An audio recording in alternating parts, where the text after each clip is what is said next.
gada rudenī, es pirmo reizi dzirdēju no ministra puses, kad viņš runā par to, ka mums Latvijā ir jāuzlabo uzņēmumu un arī valsts produktivitāte. Un man ir ļoti liels prieks par to, ka mēs esam šeit šodien kopā un varam atklāt to, ka ekonomikas ministrija ir pirmais tāds Latvijas publiskā sektora pilota projekts, kurā mēs ieviešam testēm uzskaits rīku.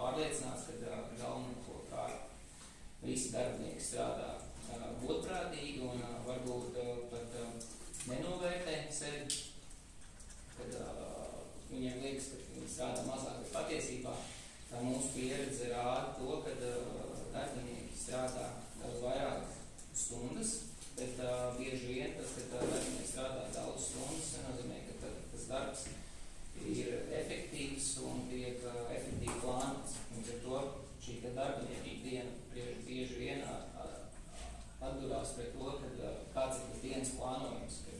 Testēm noteikti parādīs datos, kur ir šie laika zagļi un kā šo dienu vajadzētu plānot savādāk.